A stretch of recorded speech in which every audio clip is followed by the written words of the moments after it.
মান ক্বরাআল কুরআনা ফাস্তাযহারাহু ফাহাল্লা হালালাহু ওয়া হাররামা হারামাহু আদখালাহুল্লাহুল জান্নাহ ইলা আখিরিল হাদিস।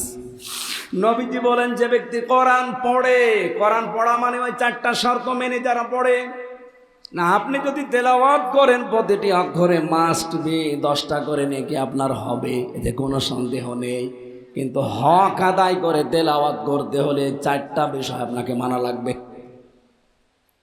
যে ব্যক্তি কোরআন তেলাওয়াত করে পড়ে, এই যে কোরআন পড়ার ব্যাপারে পুরা কোরআন শরীফের ভেতরে আমি 3টা শব্দ পেয়েছি, বারা, রাতালা আর তালাওয়া। কোরআন যদি কেউ পড়ে আর কোরআনকে ইজহার করার চেষ্টা করে, ইজহার করা মানে স্পষ্ট করা, এটা তো সে তাসবিদের কায়দায় চলে গেল না। এখানে আধুনিক যারা ব্যাখ্যাকার, এই ফাস্তাযহারাহু শব্দের ব্যাখ্যা করতে গিয়ে মুহাদ্দিসিন ইকরাম লিখেছেন, এখানে কোরআন পড়ার পরে কোরআনকে যারা বিজয়ী করার চেষ্টা করে, এইটাই আমরা বাংলাদেশের মানুষকে বোঝাতে পারি না।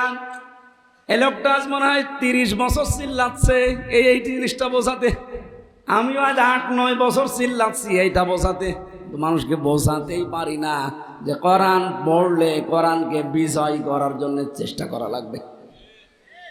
কোরআন যদি বিজয় না হয় তাহলে আপনি হালালকে হালাল জেনেও মানতে পারবেন না, হারামকে হারাম জানার পরও ছেড়ে দিতে পারবেন না।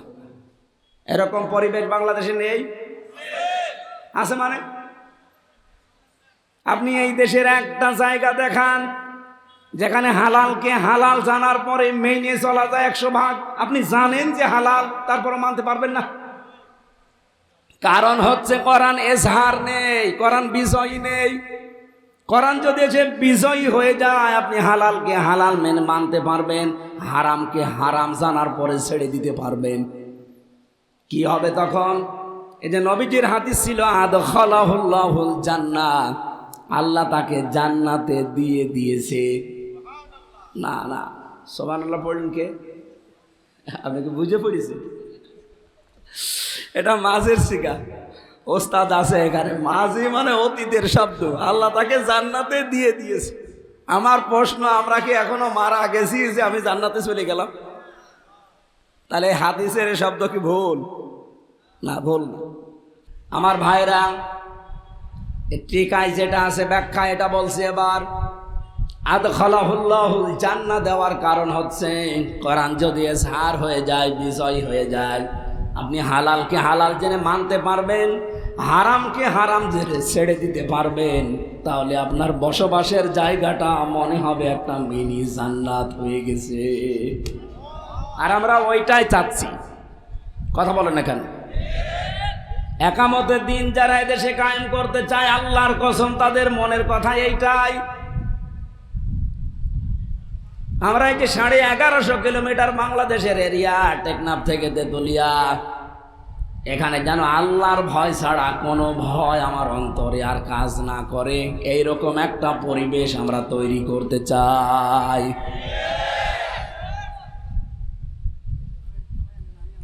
এই পরিবেশটা ফেরেশতারা তৈরি করে দেবে। এইটার জন্য কথা বললে যাদের মন খারাপ হয়, রাগ হয়, অবশ্যই তাদের কোনো ধান্দা আছে। কোরআনে কারীম জানিয়েছে, আন আকিমুদ্দিন ওয়া লা তাতাফাররাকু ফি কাবুরা আলাল মুশরিকিনা মা তাদউহুম ইলা আখিরি আয়াত। রব্বুল আলামিন বলেন, হে নবী, দিন কায়েম করেন, বিধান কায়েম করেন, এ বিষয়ে কোনো মত পার্থক্য করবেন না। আল্লাহ এতটুকু শেষ করে দেননি। আল্লাহ পাক বলেন, কাবুরা আলাল মুশরিকিনা মা তাদউহুম ইলাইহি। আপনি যেদিকে মানুষকে ডাকেন, আসো দিন কায়েম করি, আল্লাহর বিধান জমিনে বাস্তবায়ন করি, এই কথাটা শুনলে সবচাইতে বেশি খারাপ লাগবে, মন খারাপ হবে, রাগ হবে মুশরিকদের। কাদের? আমরা তো এই কথাই সারা দেশে বলি। আপনার রাগ হয় মানে আপনি কি মুশরিক? রাগ হয় কেন? আপনি বলছেন না আমি মুশরিক না, অথচ যারা শিরিক করে আমরা তাদেরকে মুশরিক বলি, আর আল্লাহর ভাষা হচ্ছে যারা মুশরিক তাদের কাছে এটা শুনলেই খারাপ লাগবে, কষ্ট হবে, মন খারাপ লাগবে। তাহলে অবশ্যই আপনার দ্বারা কোনো না কোনো শিরিক হচ্ছে, আপনি হয়তো টের পাচ্ছেন না। কি কথা বলে না কেন? বাংলাদেশে আজ যারা আমরা দিন কায়েমের কথা বলি, জেনারেল যারা না বুঝে বিরোধিতা করে তাদের কথা বাদ দিলাম, অনেক আলেম পর্যন্ত এখন বিভিন্ন কায়দায় বিরোধিতা করছে। এখন ওনারা কি শিরিকে লিপ্ত নাকি আমার তো বুঝে আসে না। শিরিকে লিপ্ত যদি না হয় তাহলে তাদের কাছে তো দিন কায়েমের কথা শুনলে খারাপ লাগার কথা না। হ্যাঁ, সবাইকে দিয়ে আল্লাহ দিন কায়েমের কাজ করাবে না। আল্লাহু ইয়াজতাবি ইলাইহি মাইয়াশা ওয়া ইয়াহদি ইলাইহি মাইয়ুনিব। আল্লাহ পাক বলেন, আমি যাকে পছন্দ করি, মনোনীত করি, নির্বাচিত করি, আমার যার ভালো লাগে এই মানুষটাকে আমি আল্লাহ দিন কায়েমের কাজে লাগিয়ে দেই। কেন লাগায় জানো? ওয়াহদি ইলাইহি মাইয়ুনিব। এই লোকটা মন থেকে যদি আল্লাহর দিকে ফিরে আসতে চায় আল্লাহ তাকে এই কাজে লাগায়। সুতরাং বাংলাদেশে আজ 18 কোটির উপরে মানুষ, সবাই দিন কায়েমের রাস্তায় নেই। যারা আল্লাহর বিধান জমিনে কায়েম করার জন্য আপনি কাজ করতে চান না, আপনার ভালো লাগে না, আপনি বিশ্বাস করতে পারেন আল্লাহ আপনাকে পছন্দ করে নাই।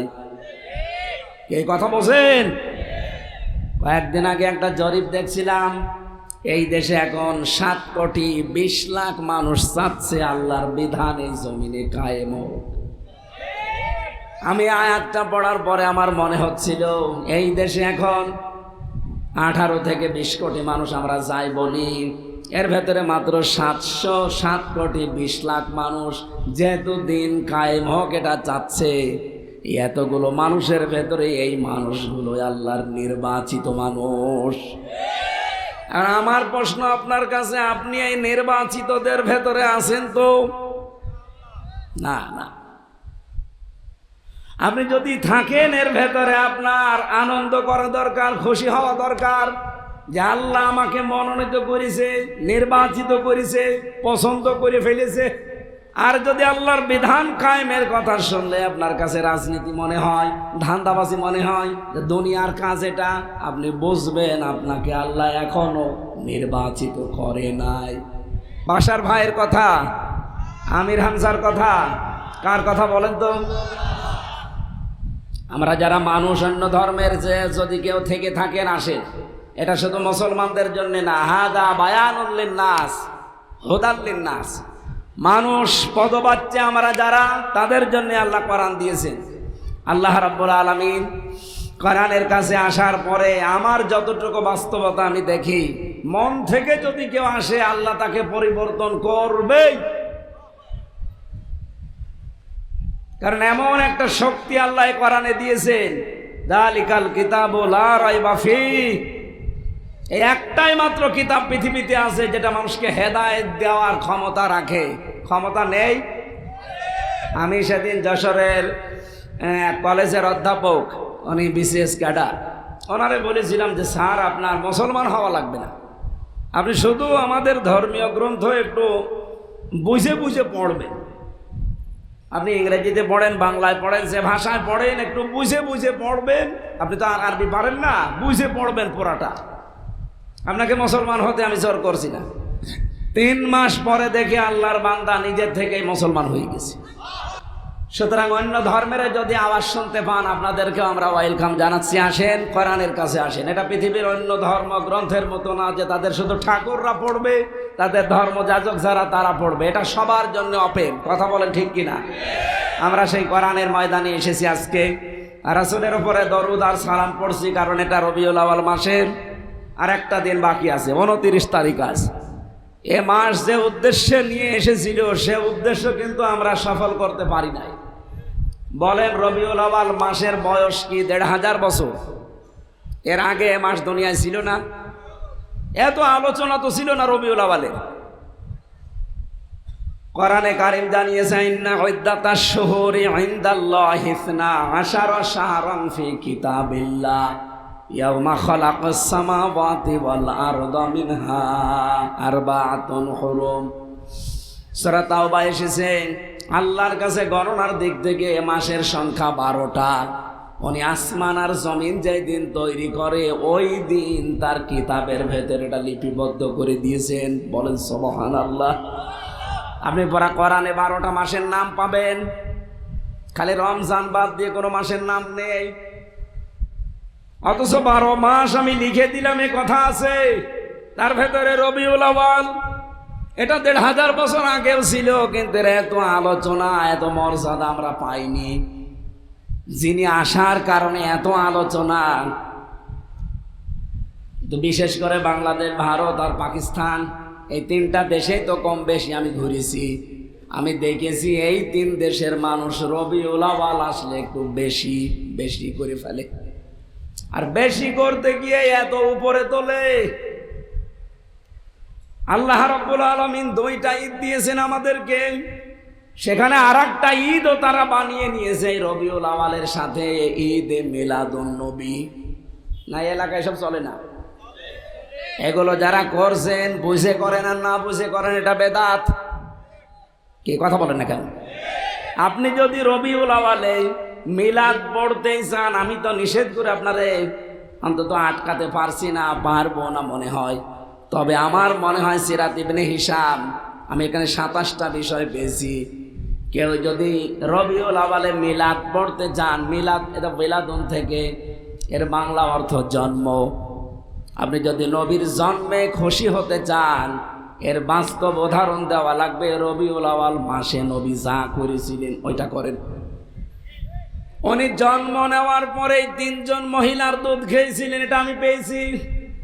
তার নিজের আপন মা হযরতে আমেনা, 2 নম্বরে উম্মে আইমান নামে এক দাসী, 3 নম্বরে হালিমাতুস সাদিয়া রাদিয়াল্লাহু তাআলা আনহা। সিরাত ইবনে হিশামে আছে হযরতে হালিমা বলেন, এই রবিউল আউয়ালেই জন্ম নিয়েছে মুহাম্মাদুর রাসূলুল্লাহ। আমি সে তায়েফ থেকে এসেছি, সর্বশেষ এসে আর কাউকে পেলাম না। যেহেতু সিরাত মাহফিল নাম দিয়েছেন, আমি কথাটা তুলছি এই জায়গা থেকে, একটা শিক্ষা এখান থেকে বের করতে চাই। হালিমা বলেন, আমি তাকে তুলে নিলাম কোলে, ডান স্তন তাকে পান করতে দিলাম, সে পান করেছে। বাম স্তন তাকে পান করতে দিলাম, সে মুখ বের করে নিয়েছে। 1 বার 2 বার 3 বার তাকে মুখ দিয়েছি, 3 বারই মুখ বের করে দিয়েছে। চোখের ইশারা দিয়ে যেন আমাকে জানাতে চায়, মা হালিমা জোর করেন কেন? আমার ডান স্তন অধিকার ছিল, আমার হক ছিল, আমি পান করেছি। বাম স্তন এটা আমার অধিকার না, এটা আমার দুধ ভাই আব্দুল্লাহর অধিকার। দুনিয়াতে আমি ভাইয়ের হক নষ্ট করার জন্য আসি নাই। এ রবিউল আউয়াল মাসে আমি দুনিয়ায় এসেছি ভাইয়ের হক ফিরিয়ে দেওয়ার জন্যে। ঢাকাবাসী, যেই নবী মায়ের কোলে বসে ভাইয়ের হক নষ্ট করে না, ফিরিয়ে দেয়, সেই নবীর উম্মত আমরা। যত বয়স বাড়ে ভাইয়ের হক মারার জম হয়। এলাকায় হয়তো এরকম জম নেই। عن أنس رضي الله تعالى عنه قال قال النبي صلى الله عليه وسلم من ادعى ما ليس له فليس منا وليتبوأ مقعده من النار رواه مسلم। মুসলিম শরীফের 209 নম্বর হাদিস। বিশ্বনবী জানিয়েছেন, যেই জিনিস তোমার না ওইটা যদি নিজের দাবি করো, জোর করে নিজের দখলে নিয়ে রাখো, ওই দিন থেকে তোমার 2টা শাস্তি। 1 নম্বরে ফালাইসা মিন্না, তুমি আমার উম্মত আর নেই। 2 নম্বরে ওয়ালিয়াতাবাওয়া মাকআদাহু মিনান নার, সে যেন জাহান্নামে নিজের স্থান তৈরি করে নিল। হাদিসটা পড়ার পর থেকে আমার একটা চিন্তা, বিশেষ করে 1 বছর 1.5 মাসে বহু মানুষ নিজের জিনিস বাদ দিয়ে অন্যের জিনিস জোর করে জবরদস্তি করে দখল করে চাঁদাবাজি করে নিজের আয়ত্তে নিয়ে নিয়েছে। অথচ রবিউল আউয়াল আসলে তারাই মিলাদ দেয়। এক কথা বলে না কেন? আমারে বলো হুজুর মিলাদ পড়ে দেন, আরে মিলাদ পড়ে দিলে তো কত খরচ, আপনি টাকা পেলেন কোথায়? 1 বছর 1 মাস আগে তো আপনার কাছে কিছুই ছিল না। একজন বলে দেয় যে হুজুর 7-8 টাকা, 7-8 টাকা দিয়ে মিলাদ দিচ্ছে। এই বাংলাদেশে এরকম পাবলিক নেই, এটা ঢাকায় নেই, আমার কুষ্টিয়ায় আছে। এটা যে রেকর্ড হচ্ছে তো সারা দেশে যাচ্ছে, এই জন্য বলছি যেই জিনিস যার না, যদি ওইটা নিজের আয়ত্তে জোর করে রেখে দেন, সে যেভাবেই হোক, আল্লাহর কসম আপনি আর নবীর উম্মত নেই। আপনাকে আমি কি বলে মাটি দেব বলেন তো? বিসমিল্লাহি ওয়া আলা মিল্লাতি রাসূলিল্লাহ, তো মিথ্যা কথা হবে। আপনি আল্লাহর নামেও নেই, রসুলের দলেও নেই। সুতরাং যারা চাঁদাবাজি করেছেন, এখনো করছেন, থামেন। আপনি যদি নবীর উম্মতই না থাকেন, আমি পেছনেরটা আর বললাম না। দ্বিতীয়টা তো আরো কঠিন, ওয়ালিয়াতাবাওয়া মাকআদাহু মিনান নার, সে যেন জাহান্নামে নিজের একটা স্থান তৈরি করে নিল। হাদিস শোনার পরে হয়তো অনেকের হতাশা এসে যেতে পারে, তাহলে আর নামাজ কালাম পড়ে করবো কি? এবার টিকা বলছে, নবীজি বলেন এই পৃথিবীতে যে জিনিস তোমার, ওইটা যদি হাত ছাড়া হয়ে যায়, হারিয়ে যায়, কেউ দখল করে নেয়, ওইটা যদি আবার তুমি ফেরত পাও, তাহলে এই হাদিসের যে শাস্তি, সে শাস্তির আওতা মুক্ত থাকবা। কিছু বুঝেছে? আপনি কি গোরস্থানে আছেন না? কিছু বুঝতেছেন নাকি বলেন? হাদিসের ব্যাখ্যাটা কি ছিল? যে জিনিস আপনার কিন্তু আপনি হারিয়ে ফেলেছিলেন, হাত ছাড়া হয়ে গেছে, কেউ জোর জবরদস্তি করে কেড়ে নিয়েছিল, ওইটা যদি আপনি ফেরত পান, তাহলে হাদিসের যে শাস্তি, তার আওতা মুক্ত থাকবেন। আগস্টের 5 তারিখের পরে এদেশে বহু মানুষকে আমরা ফতোয়া দিতে দেখেছি যে আমরা যেমন চাঁদাবাজি করি, ও জামাত ইসলামীও করে। কেমন করে? ওরা ইসলামী ব্যাংক চাঁদাবাজি করে নিয়ে নিয়েছে। আপনি এত বড় মিথ্যা কথা বলতে পারলেন? ইসলামী ব্যাংকে আপনার বাবার, যাদের ব্যাংক তারা ফেরত পেয়েছে। কথা বলছে না কেন? ব্যাংক তো তাদের রক্ত ঘামানো পয়সা দিয়ে বানানো, তাদের ব্যাংক এতদিন হাত ছাড়া হয়ে গিয়েছিল, কেড়ে নিয়েছিল জালেমরা, জোর জবরদস্তি করে দখল করে রেখেছিল, এখন আবার তারা ফেরত পেয়েছে। সুতরাং এ শাস্তি তাদের জন্য না। কিন্তু আপনি যেটা নিচ্ছেন, ওটাকে আপনার। আশা করছি অনেকের কলিজায় লাগবে, আর লাগার পরে যেন সে পরিবর্তন হয়।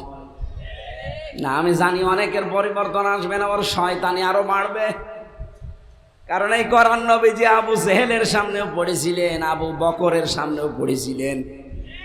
আবু জেহেল কোরআন শোনার পরে ওর শয়তানি বেড়েছে, আর আবু বকর কোরআন শোনার পরে তার ঈমান বেড়ে গেছে। এখানে আবু বকরের মতো মন নিয়ে যদি শোনেন, মাস্ট বি জাদাতুহুম ঈমানা, আপনার ঈমান বাড়বে। আর যদি আবু জেহেলের মতো মন নিয়ে বসেন, আমির হামজা না, আমির হামজার উস্তাদ বাশার না, কাবা শরীফের ইমামও যদি এখানে কথা বলে, আপনার মনে হবে এমন হয় ওই দলের। কথা বলে না কেন? অনেকে তো এইটাই মনে করে, আমি কোরআন শরীফ গলিয়ে খাওয়ালেও বলে না আপনি এই দলের। আরে ভাই, আমার গায়ে কি লেখা আছে আমি এই দলের? ওনার কাছে তো মনে হয় না যে আমি ওই দলের, আপনার কাছে মনে হয় কেন? শুধু আপনার আমার না, নবী আসলেও আপনার এইটাই মনে হইতো, এ নবী মনে হয় ওই দলের। আশা করছি আপনার পরিবর্তন আসবে, সে সেই আফসারি হুজুরের মতো। আফসারি না কি যেন, যে রফিকুল্লাহ আফসার। এরপরও যদি কারো বিবেকে কাজ না করে, মনে হয় ওর বিবেকের ওপরে কুকুরে পোশাক করেছে। আমি আর নিচে নামতে পারলাম না। রসুলের মিলাদ পড়েন আপনি, রবিউল আউয়াল আসলে প্রথম শিক্ষাই তো মিলাদ, মানে জন্ম। জন্মের প্রথম শিক্ষা এটা যে ভাইয়ের হক নষ্ট করা যাবে না। এ ভাই বলতে নবীজি শুধু দুধ ভাই না, আপন ভাই না, আল মুসলিমু আখুল মুসলিম, মুসলমান মুসলমানের কি।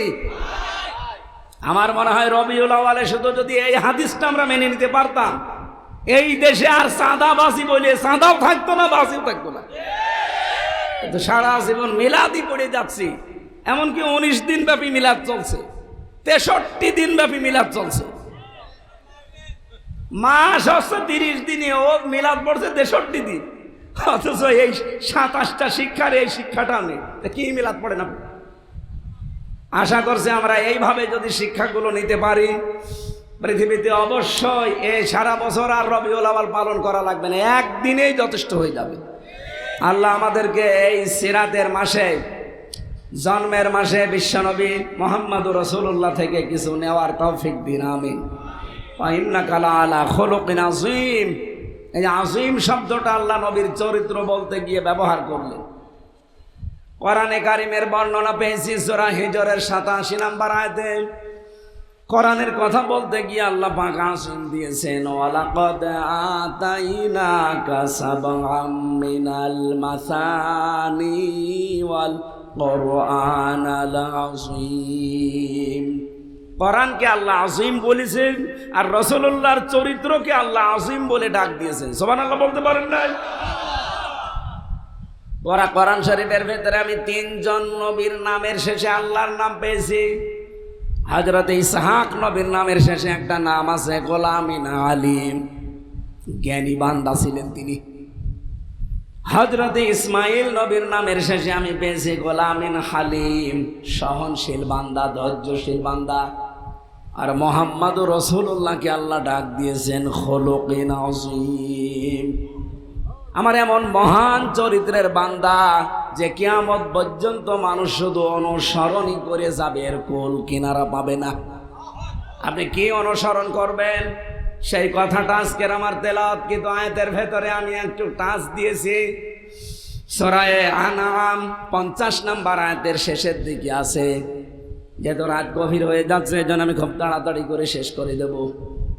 সূরা আনআমের এই 50 নম্বর আয়াতের শেষের দিকে আল্লাহ বলেন, ইন আত্তাবিউ ইল্লা মা ইউহা ইলাইয়া, আমি তো অনুসরণ করি ওইটা আর যেটা আমার উপরে আল্লাহ ওহী হিসাবে নাজিল করেন। সুতরাং আমাদের অনুসরণ করা লাগবে। এই রবিউল আউয়াল মাস থেকে আপনি আরম্ভ করতে পারেন। রাসূলুল্লাহকে অনুসরণ করতে হলে কোরআনকে অনুসরণের মাধ্যমে করা লাগবে।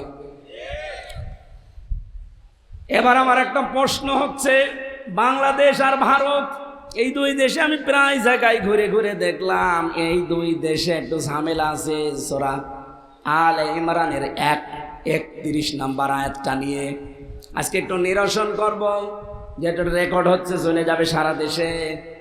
বলা হয় বিভিন্ন জায়গা থেকে এই রবিউল আউয়াল আসলে এই আয়াতটা পড়া হয়, কুল ইন কুনতুম তুহিব্বুনাল্লাহা ফাত্তাবিউনি ইউহিব্বুকুমুল্লাহ।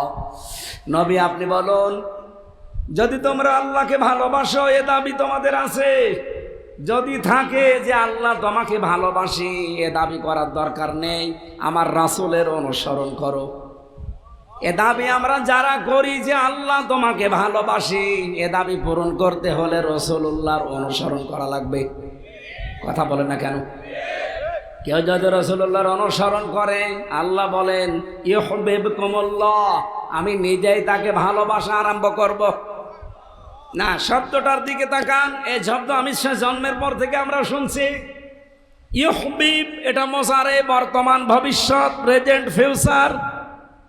আপনি যখন রাসূলুল্লাহর অনুসরণ আরম্ভ করবেন, তখন আল্লাহ আপনাকে ভালোবাসা শুরু করবে। কি কথা বলেন না কেন? আর আল্লাহ যদি কাউকে ভালোবাসা আরম্ভ করে, ওয়াগফির লাকুম যুনুবাকুম, তার পেছনে যত অপরাধ আছে আল্লাহ সব মাফ করে দেবে। বলেন তো আল্লাহ মাফ করে দেবে না দিয়েছে? না, না, হয়নি। ওয়াগফির এইটাও মজারে, জামবন আল্লাহ দেয়নি, জুনুব দিয়েছেন। ও ঢাকাবাসী, যদি কেউ রাসূলুল্লাহর অনুসরণ করা আরম্ভ করে, যখন থেকে করবে ওই সময় থেকে তার জীবনের কোনো অপরাধ আল্লাহ আর রাখবে না, সবগুলো মাফ করে দেবে। না দিয়েছে? দেবে। এবার আমার প্রশ্ন আপনার কাছে, আপনি কি রাসূলুল্লাহর অনুসরণ করা আরম্ভ করার সিদ্ধান্ত নিতে পেরেছেন? আপনি তো অনুসরণ করছেন, আমরা হয়তো অনুসরণ করছি আংশিক, হয়তো দাড়ি দিয়ে, টুপি দিয়ে, জুব্বা দিয়ে, দস্তরখানায় খাবার খাওয়াই এই শেষ। রাসূলুল্লাহর আদর্শ কি এতটুকু? বলেন বলেন। ওনাকে অনুসরণ করা লাগবে।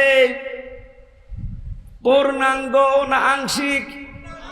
আমরা করছি পূর্ণাঙ্গ না আংশিক? আপনি আংশিক অনুসরণ করলে আল্লাহ আপনাকে মাফ করে দেবে। এই কথা কোরআনের কোন জায়গায় পেলেন দেখান। আমি তো আয়াতে পাইনি, তাফসির যত পড়লাম এই আয়াত নিয়ে একটাও পেলাম না।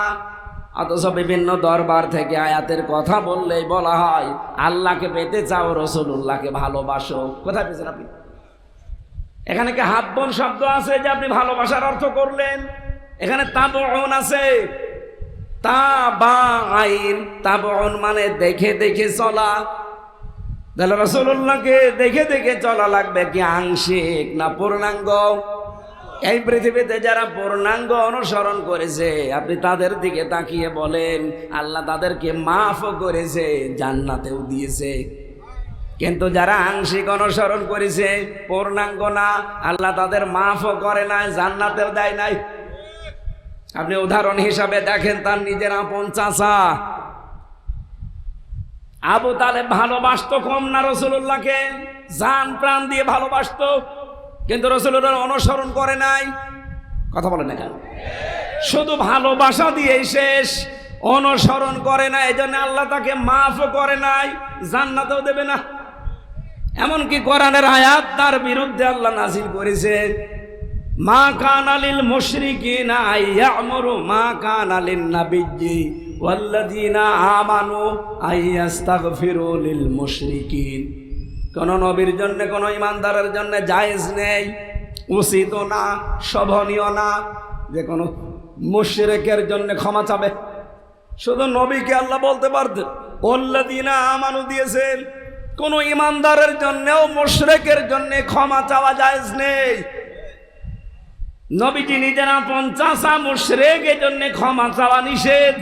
তারপরও নবী আবু তালেবের কবরের পাশে দাঁড়িয়ে দোয়া করেছিলেন, আল্লাহ আমার চাচারে মাফ করে দেন। ফেরেশতা জিবরাইল এসে বলে, হে নবী হাত নামান। কার জন্য হাত তুলেছেন? এই লোকটা আপনার চাচা, আল্লাহ ভালো করে জানে।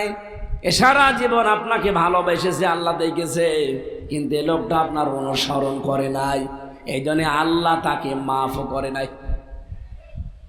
নবীজির মতো মানুষ হাত তোলা লাগে না, শুধু মনের ভেতরে কল্পনা আসলেই কবুল হয়ে যায়। আর সেই নবী হাত তুলে বসে আছে, আল্লাহ হাত ফেরত দেয়। আর বাংলাদেশে টাটকা মুশরিক মরে যায়, আর আমরা দোয়া করে জান্নাতে দিয়ে আসি, মনে হয় কন্ট্রাক্টর নিয়েছে। এই কথা বলছেন? অনেক বিভিন্ন জিনিসের কন্ট্রাক্টারি করে, ঘরের কন্ট্রাক্টারি করে, মনে হচ্ছে কন্ট্রাক্টারি নিয়েছে, জান্নাতে দিয়ে আসবে। অথচ টাটকা মুশরিক লোকটা। প্রশ্ন আসতে পারে, কই মুশরিক নাও তো নামাজ পড়ে। আর ভাই নামাজ পড়লেই মানুষ মুমিন হয়ে যায়। কারা কারা মুশরিক এই দেশে আপনি এবার টের পাবেন। এদিকে তাকান। এক কথায় জবাব দিচ্ছে, আল্লাহ যেটা পারে ওইটা অন্য কেউ পারে, এই বিশ্বাস করার নাম শিরিক। আর শিরিক যারা করে তারা মুশরিক। আমি আবার বলছি, আল্লাহ যেটা পারে ওইটা অন্য কেউ পারে, এই কথা বিশ্বাস যারা করে এটা শিরিক। আর শিরিক যেই লোকটা করে সে মুশরিক। মুশরিকের জন্য জান্নাত হারাম, জাহান্নাম ওয়াজিব। আর দলিল লাগবে? এটা সূরা মায়েদাতে আছে,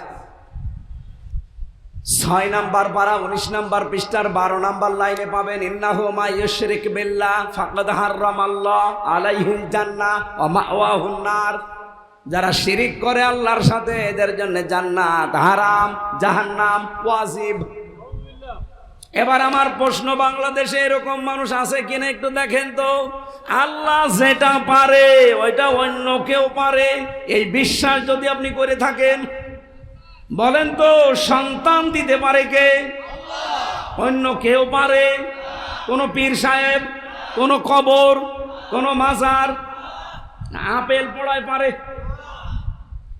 সেদিন বগুড়াতে এক লোক এসে বলছে, হুজুর আপেল পড়ে দেন।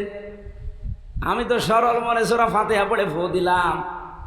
আমারে বলছে, হুজুর এমন পড়া পড়বেন যেন ছেলে হয়। ছেলে হয় মানে আপেল ফেলে দিলাম। বলছে আপেল কই? ফেলে দিস কেন? আরে ভাই আপেল পড়ে যদি ছেলে হয় তো আমার পর পর 3টা মেয়ে হইতো না? তাহলে ম্যাডামকে শুধু আপেল খাওয়াতাম। আমারই 3টা মেয়ে আর আপনি আমার কাছে এসেছেন আপেল পড়তে, কি বিশ্বাস দেখেছেন? আপেল পড়ে ছেলে হয়? বলেন। সন্তান দেওয়ার একচ্ছত্র মালিকানাকে।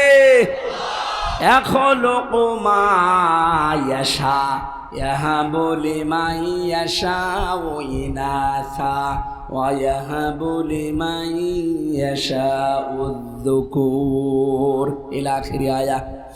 আল্লাহ বলেন আমি বানাই, কাউকে মেয়ে দেই, কাউকে ছেলে দেই, দুনিয়ার কাউকে দায়িত্ব আমি দেইনি, পুরাটাই আমি আল্লাহর। জোরে বলেন সুবহানাল্লাহ। আর একটা পয়েন্ট শুধু বলবো, যদি কারো ভেতরে থাকে এই মুহূর্তে আপনি তাওবা করবেন। কোরআনে কারিমে আল্লাহ জানিয়েছেন আলা লাহুল খালকু ওয়াল আমরু, এটা আমি বানিয়েছি, এখানে আইন চলবে আমার। এ ঘোষণা কার? সূরা আরাফ 8 নম্বর পারা 16 নম্বর পৃষ্ঠা 12 নম্বর না 9 নম্বর লাইনে আছে 54 নম্বর আয়াত, প্রথম অংশে আছে আলা লাহুল খালকু ওয়াল আমরু। সাবধান, সৃষ্টিদার, আইন চলবে। আরে ভাই আমরা তো এইটাই চাই। আপনি কেন আমাকে দুনিয়াদার মনে করেন? কেন আমাকে ধান্দাবাজ বলেন? কেন রাজনীতির কথা বলি, এই কথা বলে চালিয়ে দেন? আমি তো এইটা চাই যে জমিন যার, হুকুম চলবে তার। সুতরাং আল্লাহর এই জমিনে সবাই স্বীকার করে যে জমিন বানিয়েছে আল্লাহ, কিন্তু হুকুম যখন চালানোর কথা বলি তখন বলে না এটা জামাতের কথা। এটা জামাতের কথা হয় কি করে? এটা তো আপনারও কথা। আপনি নিজেই বললেন যে আসমান জমিনের মালিক কে? তাহলে দ্বিতীয় শব্দ মানবেন না যে আলা লাহুল খালকু, ঠিক আছে, আলা আমরু মানবেন না। যারা জমিন আল্লাহর বিশ্বাস করে কিন্তু আইন আল্লাহর চলবে এটা বিশ্বাস করতে চায় না, মানতে চায় না, এরাই মুশরিক। এদেশে নেই এইরকম মুশরিক মরে যাবে আর আমির হামজা দোয়া করে জান্নাতে দিয়ে আসবে। জান্নাত আমি নিজে বানিয়েছি। আরে ভাই আপনি ভুল পথে আছেন। আপনাকে ধোকা দিয়ে বোকা বানিয়ে এই আলেম নামে কিছু জালেম আছে, ওরা শুধু পয়সা খায় আর আপনাকে জাহান্নামে পাঠায়। আশা করছে আপনি বুঝেছেন। এ জমিন যার আপনি স্বীকার করে নিলেন। আমার মনে হয় হিন্দুকেও যদি বলেন ও বলবে যে আল্লাহ বানিয়েছে। কয়দিন আগে আমার বাড়িতে রাত 11:30টার দিকে এক হিন্দু এসেছিল, খুব ধনী মানুষ, বিনোদ কুমার আগরওয়ালা, খুব ধনী মানুষ। কুষ্টিয়ার বুকে যদি 5 জন থাকে সে একজন। রাতের বেলা একজন একা একা চলে এসেছে, কলিং বেল টিপ দিল, খুলে দিলাম, জিজ্ঞাসা করলাম, চেহারা মেয়ারও দেখি আমি টের পেয়েছি এ মনে হয় এ ধর্মের না। কি নাম কি আপনার? ওই আগরওয়ালা যখন বলেছেন যে এ তো ওই ধর্মের, আমি মনে করলাম মনে হয় মুসলমান হওয়ার জন্য এসেছে। কেন এসেছেন এত রাতে? ও দেখে আমার সালাম দিল। আমি সালাম শুনে বুঝেছি, মনে মনে করছিলাম যে কি গো, চেহারা দেখে যেখানে একটা কি দেওয়া থাকে না সাদা মতো, এই জায়গায় একটা কি দেয় যেন, ওরা কি বলে, হ্যাঁ তিলক না, যাই হোক। এরপরে গলায় ওই যে ছোট ছোট কি পড়ানো আছে, পতির মালা, ওই যা হোক চেহারা দেখে আমি টের পেয়েছি। সালাম দেখে আমি একটু ঘাবড়ে গেছি, একটু সালাম দেখছি। নাম জিজ্ঞাসা করার পরে আমি 100% ফাইনাল হলাম যে দাদা। দাদা কেন এসেছেন? একটা ভিডিও দেখাচ্ছে। ভিডিও কি বলছে, আপনি ঘোষণা দিয়েছিলেন যে কুষ্টিয়াতে যদি জামাত ইসলামী থেকে নির্বাচিত হওয়া যায় 5 বছরে আমাদের 1টা টাকা বাড়বে না।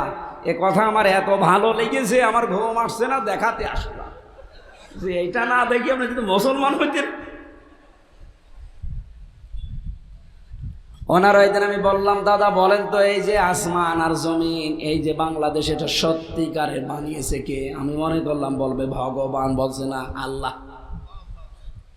এ কথাটা শুধু এই আগরওয়ালার না, 1500 বছর আগে আবু জেহেল এটা বলতো। কি বলতো না? ওয়ালাইন সালতাহুম মান খালাকাস সামাওয়াতি ওয়াল আরদা লা ইয়াকুলুনাল্লাহ। কোরআনে বহু জায়গা আল্লাহ একটা দিয়েছেন, হে নবী আপনি যদি আবু জেহেলকেও জিজ্ঞাসা করেন যে আসমান আর জমিন কে বানিয়েছে, ও গ্যারান্টি দিয়ে বলবে আল্লাহ বানিয়েছে। লা ইয়াকুলুনাল্লাহ, লামে তাকিদ নুনে সাকিলা, ও গ্যারান্টি দিয়ে বলবে আল্লাহ বানিয়েছে। এ তো যখনই বলবেন যে আল্লাহর এই জমিনে উনি আইন পাঠিয়েছেন, এই যে কোরআন 500 আইন আছে এর ভেতরে, এগুলো এখন আমরা কায়েম করতে চাই, তখনই দেখবেন আপনাকে বিভিন্ন নাম দেবে, যেটা আজ আমাদের দেওয়া হচ্ছে। আমার যে 3 বছর জেলে রেখেছিল, আমার কোন দোষে আপনি বলেন? আমি তো কোরআনের কথাগুলোই বলতাম। হ্যাঁ, যেই ফোর্সে বলা লাগে মাঝে মাঝে ওই ফোর্স দিতাম, এই জন্য আমার দোষ। যে মামলা আমার দিয়েছিল শয়তানও বিশ্বাস করে না। আমি মাঝে মাঝে কোর্টে যেয়ে দেখতাম জজ সাহেব পর্যন্ত হাসতেছে মনে মনে, কি গো, মানে এ যে একটা মামলা হতে পারে এরকম নামে জজেরও বিশ্বাস হয় না। 3 বছর তো আমার জামিনই দেয়নি, অথচ এই মামলাটা এই আগস্টের 5 তারিখের পরে শুধু তুলতে দেরি, জামিন না পুরা খারিজ করে দিয়েছে। আমি ওনার একদিন জিজ্ঞাসা করেছিলাম যে মাননীয় আদালত, 3 বছর আপনার কাছে মামলাটা এসেছিল, একবারও জামিন দেননি। তখন বলেছি মামলা জামিন হয়, অথচ আজকে আপনি আছেন, জামিন দিয়ে দিলেন কি করে? হুজুর, এতদিন আমার হাত বাঁধা ছিল, এখন আমার হাত খোলা আছে। আমরাও চাই বাংলাদেশে 1628 জন মানুষ দায়িত্বে আছে, এই 1628 জন আগামীতে যারা আসবে, এই মানুষগুলোর হাত যেন আবু সাইদের মতো খোলা থাকে। এটা চান না আপনারা? কারা চান দেখে লিল্লাহে তাকবীর।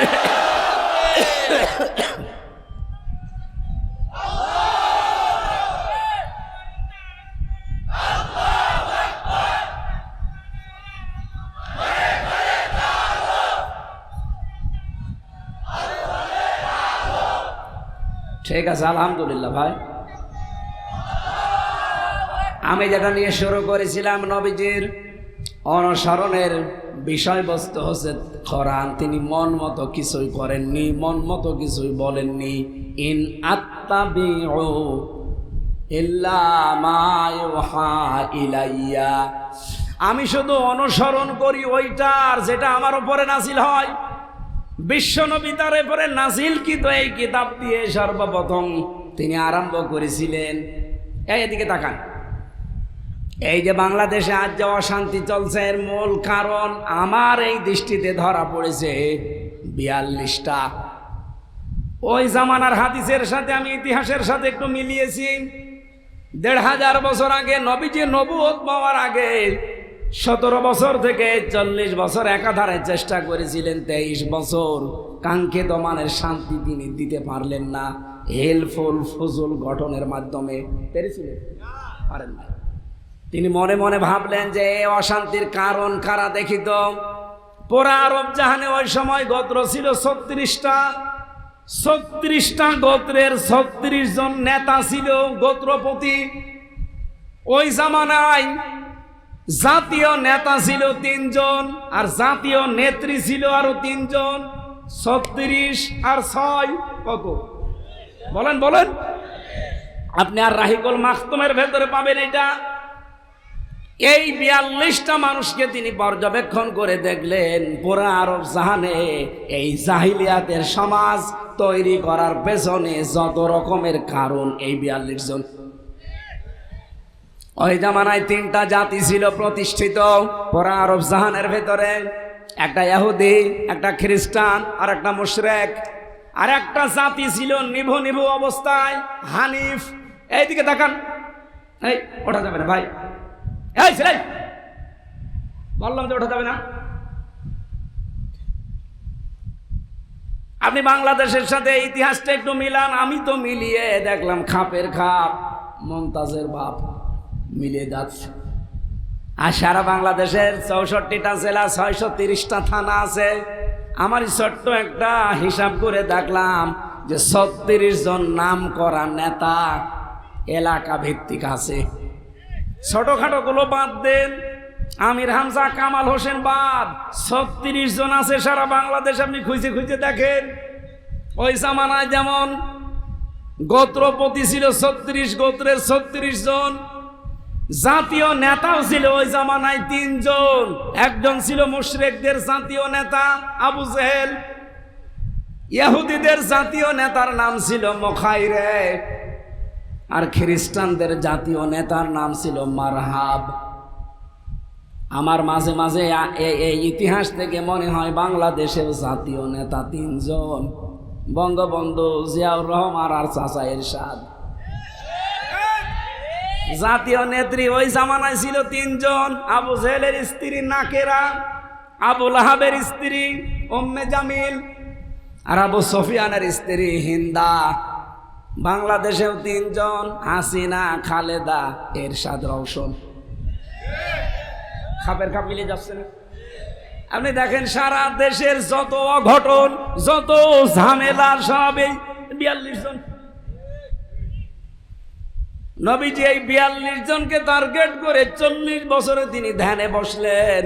40 বছরে তার কাছে এই যে আয়াত এসেছিল, ইকরা বিসমি রাব্বিকাল্লাযী খালাক। হে নবী, আপনি পড়েন। কি হলো? রওশনের সাথে নাম বললাম আর পুলিশ চলে আসছে মানে? ও, এদিকে তাকান। 36 আর 6 কত হয়? বলেন বলেন। আমি একটা একটা করে 42 জনের নাম লিখেছি। সারা দেশে আমি তো ঘুরি, এগুলোই দেশ চালাচ্ছে। আর 1628 জন চেয়ারে বসে আছে। এই চেয়ার না, যেগুলো থাকলে নড়াচড়া করা যায়। এই 1628 জন মিলে এই দেশটাকে এই 54 বছরে উপরে উঠতে দেয়নি। তাছাড়া মালয়েশিয়া 2004 থেকে এই 25-21 বছরে তারা দাঁড়িয়ে গেছে। এই একটু আমি শেষ করি আগে ভাই। আরে ভাই, আমারে শেষ করতে দে। মালয়েশিয়া বাংলাদেশের চাইতে প্রায় 5 ডবল বড় একটা দেশ। ওদের দেশে আমাদের মতো সম্পদও নেই, শুধু মরুভূমি, পাথর আর পাম গাছ, হাজার হাজার বিঘা শুধু বিশাল জঙ্গল ছাড়া আর কিচ্ছু পেলাম না। অথচ তারা আজ বিশ্বের বুকে দাঁড়িয়ে গেছে 2004 সাল থেকে এই যে 25 সাল, 21 বছরে। আমরা 54 বছরেও দাঁড়াতে পারি নাই, এই শুধু 1628 জনের কারণে। এই জন্য আমরা চাচ্ছি, মন থেকে বলছি, আগামী থেকে প্রশাসন যারা আছে তারা এই দেশের কোনো নেতা নেত্রী এদের কথায় চলবে না, ওরা চলবে ওদের আইজির কথা মতো। আইজি হওয়া লাগবে দলকানা না, আইজি হওয়া লাগবে নিরপেক্ষ। কথা বলুন। ওদের চরিত্রের উপরে যে কলঙ্ক এখনো লেগে আছে, যে পুলিশ খালি ঘুষ খায়, এমনি খায় না, কারণ আছে। আশা করছি আগামী থেকে যদি ইসলাম আসে, 8 ঘন্টা ডিউটির পরে যত ঘন্টা পুলিশ ডিউটি করবে, ওভারটাইম হিসাবে মাসের শেষে তাদের বেতন দেওয়া লাগবে। এই পুলিশগুলো তো ঠিক বলতে পারে, ও সাদা তো তাও বলে। 8 ঘন্টার পরে এখন যারা এই যে বসে আছে 20-25 জন, এদের কোন দায়িত্ব যে 8 ঘন্টার পরে এখানে বসে থাকা লাগবে? ওদের ডিউটি তো 24 ঘন্টা। এখানে যে আমার মনে হয় থানা থেকে এই জায়গা 7-8 কিলোমিটার হবে না? 7-8 কিলো। এই 8-16 কিলোমিটার ওরা এসেছে, আবার যাবে, এখানে চা নাস্তা করবে, খাবার খাবে, সব ওর নিজের টাকা দিয়ে, সরকারের টাকা ওদের দেবে না। একটা পুলিশকে ডাক দিয়ে জিজ্ঞাসা করেন আমি যা বলছি ঠিক কিনা। তাই আপনি জনগণের দায়িত্ব ওরা পালন করতে এসেছে, আমাদের শান্তি শৃঙ্খলা ঠিক রাখার জন্য। ওর নিজের পকেটের টাকা খরচ করে খাওয়া লাগবে মানে? এই টাকা সরকারের দেওয়ার কথা ছিল না? এই দেয় না, এই কারণেই তো বাবা শাহজালাল সব হালাল হয়ে যায়। এইটা যেন আগামী থেকে আর না হয়, এটা ইসলাম আসলে হবে ইনশাআল্লাহ। এই 54 বছরে হয়নি, কারণ ইসলাম ছিল না। নবীজি এই 42 জনকে খুব ভালো করে দেখেছিলেন। কি গো, শান্তি আসে না কেন? পর্যবেক্ষণ করে দেখলেন যত অপকর্মের মূল হোতা এই 42 জন। বাইরের দেশ থেকে যত রকমের উল্টাপাল্টা জিনিস আসে সব এই 42 জনের মাধ্যমে। ওদিকে কক্সবাজারে আসতো বৌদির মাধ্যমে। কথা বলছে না কেন? আপনি হিসাব করে দেখবেন এই 42 জনের ভেতরে বৌদিও একজন। ও কি স্বর্ণ রূপা এইগুলো নিয়ে আসে? ও নিয়ে আসে বাবা ডাল। কালকে আমি ছিলাম কক্সবাজারের ওই উখিয়া টেকনাফে রাত 12:30টার দিকে প্রশাসন আমারে নিয়ে গেল, বলছে চলেন রোহিঙ্গা দিকে আস।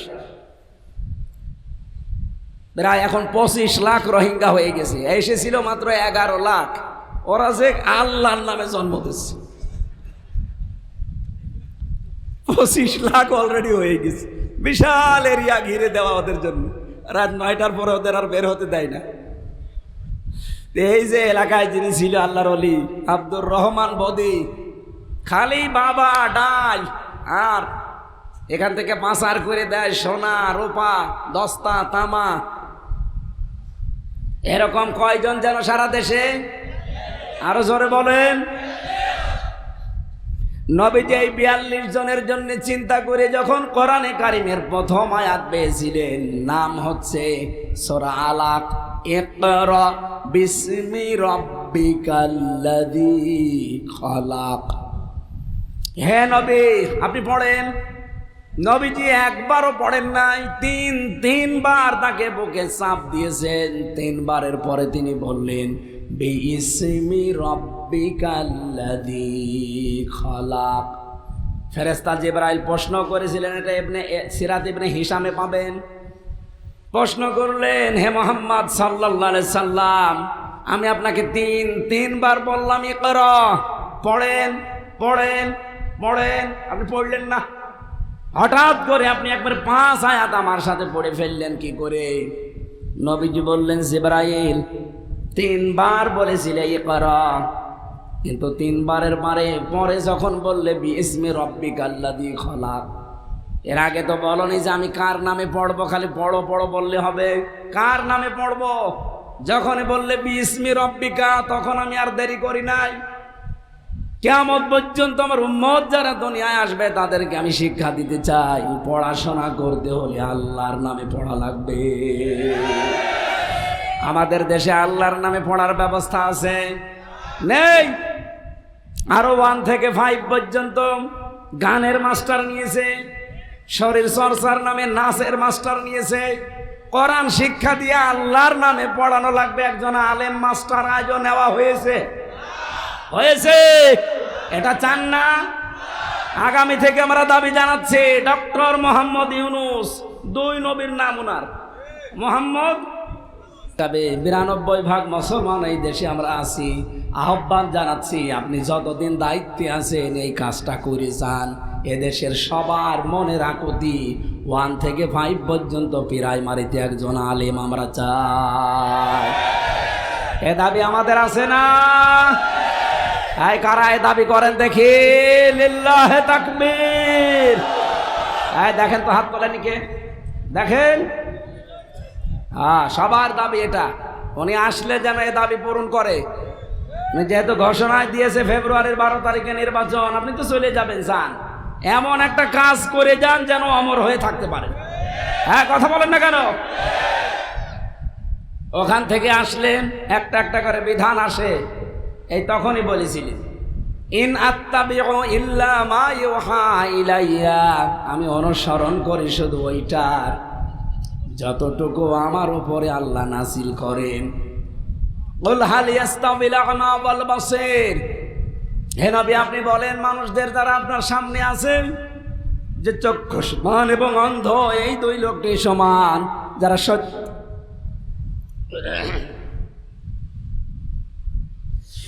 যারা সত্যের অনুসন্ধান করে এবং যারা সত্য দেখার পরেও না দেখার ভান করে থাকে, এই মানুষগুলো কি সমান হতে পারে? আফামা ইয়ালামু আন্নামা উনজিলা ইলাইকা মির রাব্বিকা কামান হুয়া আমা ইন্নামা ইয়াতাযাক্কারু উলুল আলবাব। সূরা রাদের ভেতরে আছে, হে নবী আপনার উপর আমি যেটা নাযিল করলাম, কোন মানুষ দেখবেন এটা কবুল করে নেবে, গ্রহণ করবে, আর কিছু মানুষ অন্ধের মতো আচরণ করবে। ইন্নামা ইয়াতাযাক্কারু উলুল আলবাব, ইন্নার পরে যদি মা যুক্ত হয় তাহলে বাংলা অর্থ দাঁড়ায় একমাত্র, কেবলমাত্র, শুধুমাত্র। ইয়াতাযাক্কারু উলুল আলবাব, যারা বুদ্ধিমান তারা কোরআনের আলোচনা শুনলেই সেখান থেকে শিক্ষা নেয়। বলেন সুবহানাল্লাহ। সুতরাং আজকের আলোচনায় সবাই শিক্ষা নেবে না? আফালা তাতাফাক্কারুন, এরপরেও কি তোমরা আল্লাহর দিকে ফিরে আসবা না, চিন্তা ভাবনা করবা না? কি চিন্তা করার জন্য এখানে বসেছেন? রাসূলের অনুসরণ করে আল্লাহকে পাওয়া লাগে, কিন্তু সেই অনুসরণ আমাদের জীবনে আমরা দেখতে পেলাম আংশিক হচ্ছে, পূর্ণাঙ্গ অনুসরণ হচ্ছে না। নবীজি যেমন দস্তরখানা বিছিয়ে খাবার খেয়েছিলেন, নবীজি যেমন মেসাক করেছিলেন, এই নবী 10 বছর কোরআন দিয়ে দেশ চালিয়েছিলেন। মেসাক করা যদি রাজনীতি মনে না হয়, দস্তরখানা বিছিয়ে খাবার খাওয়া যদি রাজনীতি মনে না হয়, 10 বছর কোরআন দিয়ে রাষ্ট্র চালিয়েছে, এটা রাজনীতি মনে হয় কেন? এই কথা বলো না কেন? এবার আমরা এইটাই চাই, বাংলাদেশে 300 এমপির ভেতরে 151 জন যেন কামাল হোসেনের মতো বুকে কোরআন নিয়ে সংসদে যেতে পারে। একবার ব্যবস্থাটা করে দেন। এবার আমি গ্যারান্টি দিচ্ছি 5 বছর লাগবে না, 2 বছরে বাংলাদেশ মিনি জান্নাত হয়ে যাবে। এদেশের সব আছে, শুধু খাদ্যে ভেজাল দেওয়া বন্ধ করে দেন, আর নেতৃত্বটা আপনি একটু সঠিকভাবে তৈরি করেন। মালয়েশিয়া দাঁড়িয়েছে এই কারণে, খাদ্যে ভেজাল নেই। আর আমাদের দেশে খাদ্যে ভেজালের কারণে অসুখের কোনো অভাব নেই। আমি ওই দেশে বিভিন্ন জায়গায়, যে মালয়েশিয়া, সিঙ্গাপুরে, থাইল্যান্ডে যতদিন থাকি, একটা কাশিও হয় না আমার, কোনো রকমের জার নেই, কোনো ময়লা নেই। এই দেশে আসতে দেরি, এই যে কাশি আরম্ভ, অথচ কতদিন থেকে আসলাম, একটা কাশিও দেয়নি আমি। আমাদের দেশটাও দাঁড়াবে শুধুমাত্র এই মানুষগুলোকে একবার একটু টেস্ট করার জন্য হলো, দেন না কেন? দেখলেন তো 54 বছর বিভিন্ন মানুষ চালিয়েছে, কিচ্ছু পাননি, খালি চ্যাম্পিয়ন চ্যাম্পিয়ন পেয়েছেন। কথা বলেন না কেন? এবার আর চ্যাম্পিয়ন হওয়া যাবে না। ইসলাম যদি আসে, সর্বপ্রথমই এই দেশে খাদ্যে ভেজাল, এটা রোধ করা হবে। আর মানুষের চরিত্র সংশোধনের জন্য আল্লাহ যে ঔষধ দিয়েছে, বাংলার সংসদের প্রথম অধিবেশনে ওইটা কার্যকর হবে। আল্লাযীনা মাক্কান্নাহুম ফিল আরদি আকামুস সালাত, প্রথমে আমরা নামাজের বিল আনবো ইনশাআল্লাহ। স্পিকার যদি জিজ্ঞাসা করে কারা কারা নামাজের বিল চান, 300 এমপির ভেতরে কামাল হোসেনের মতো 151 জন যদি হাত তুলতে পারে, ওই দিন থেকে যে বাংলাদেশে নামাজ কায়েম হবে। আপনি কামাল হোসেনকে মাত্র একটা ভোট দিয়েছিলেন, ওই দিন থেকে 18 কোটি মানুষের দেশে নামাজ পড়বে। আপনি 18 কোটি মানুষের নামাজের সওয়াব আমল নামায় পেয়ে যাবে। আমি কি বানিয়ে বললাম? সূরা নেসা 5 নম্বর পারার 10 নম্বর পৃষ্ঠার 11 নম্বর 12 নম্বর লাইনের 85 নম্বর আয়াতে আছে, মাইয়াশফা শাফাতান হাসানাতান ইয়াকুল্লাহু নাসিবুম মিনহা। কোন মানুষ যদি ভালো কাজে সুপারিশ করে, ও ভালো কাজ করে যা পাবে, আপনি সুপারিশ করে তাই পাবেন। এই জন্য এটা দুনিয়ার কাজ না। অনেকে মনে করে ভোট ভাটে দুনিয়ার কাজ। কে বলেছে আপনাকে? এমনকি যারা এই কথা তুলেছেন যে আমার ভোট আমি দেব, যারে খুশি তারে দেব, এটা একটা কুফরি কথা। আমার ভোট আমি দেব, কোরআন হাদিস যেখানে বলে সেখানে দেব। হ্যাঁ, কথা বলেন না কেন? আপনি ইচ্ছা মতো এই কাজ খরচ করলেন, যতদিন ওই লোকটা দায়িত্ব পেয়ে অন্যায় করবে, আপনি ফ্ল্যাক্সি লোড হয়ে একটা একটা করে পেয়ে যাবেন, বিকাশ হয়ে পাবেন। অনেকে বলে হুজুর আমার বিকাশ নাম্বার খোলা নেই, এমনি খুলে যাবে। আপনি শুধু ভোট দিয়ে দেখেন অন্য জায়গায়। আপনাকে আমি কামাল হোসেনকেই দিতে হবে বলছি না। যদি 10 জন এলাকায় দাঁড়ায়, যার দ্বারা মানবতার কাজ হবে, ইসলামের কাজ হবে, আপনার বিবেক দেখে দেখে আপনি তাকে দেবেন। এই কথা বলেন না কেন? এরপরেও যদি আপনার বিবেকে কাজে না হয়, যা ভালো লাগে করেন যান। আমার বলার দরকার দায়িত্ব, এটা আমি বলে দিয়েছি। মা বোন যারা এসেছেন, সম্মানিত মা বোনেরা, বিশ্ব নবীর জীবনে আপনাদেরও আদর্শ আছে না নেই?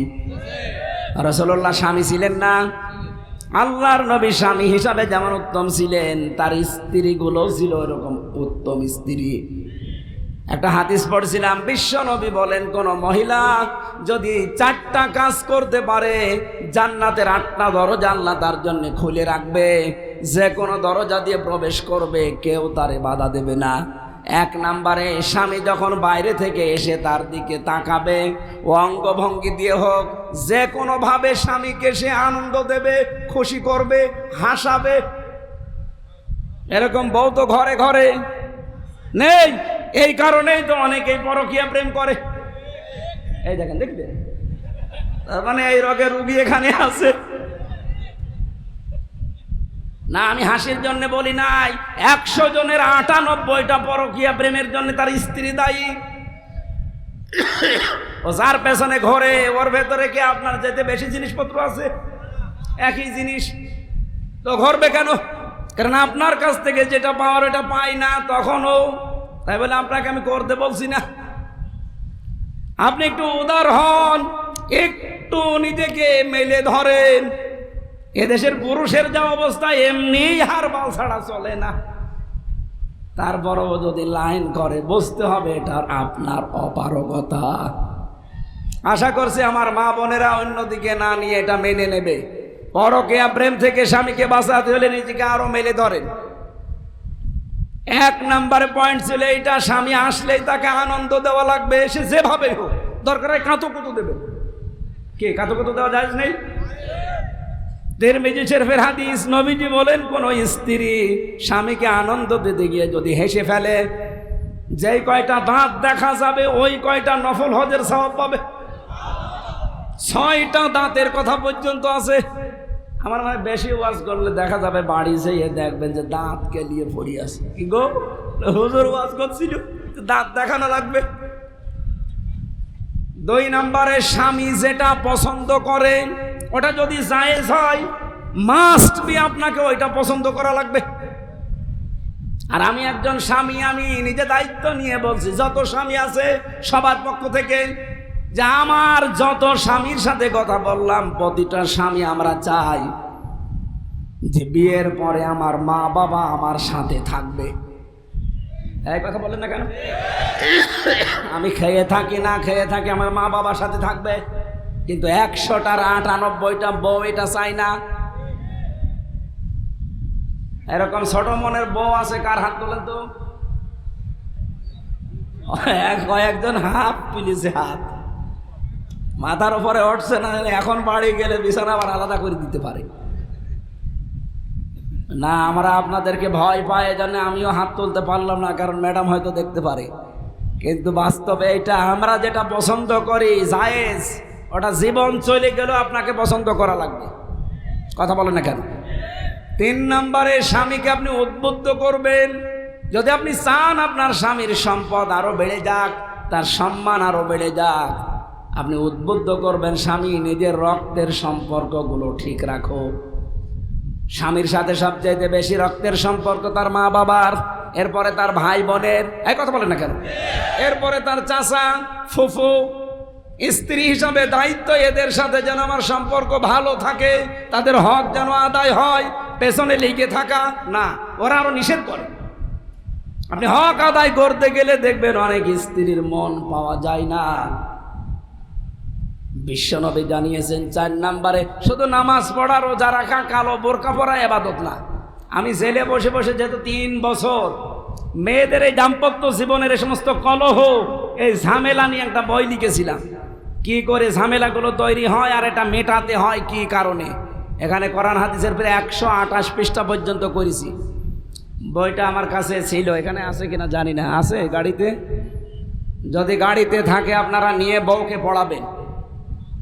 উল্টা পাল্টা বই না দিয়ে এই বইটা পড়াবেন। মনে হয় 50 পিসের মতো আছে গাড়িতে, যদি থাকে নিয়ে যেয়ে পড়াবেন, বলবেন এইটা পড়ো। পোড়াটা পড়াবেন, আশা করছে আপনার বউ হযরতে খাদিজাতুল কুবরার মতো হয়ে যাবে ইনশাআল্লাহ। স্ত্রীকে স্ত্রী লোক যারা এসেছেন, সম্মানিত মা বোনেরা, এদেশে যদি সব পুরুষ অন্ধ হয়ে যায়, তাও আপনাকে পর্দায় থাকা লাগবে। কথা বলেন না কেন? সব মহিলা যদি এই পৃথিবীতে অন্ধ হয়ে যায়, তাও আমাদের পুরুষ যারা আমরা আছি, আমাদের পর্দা করা লাগবে।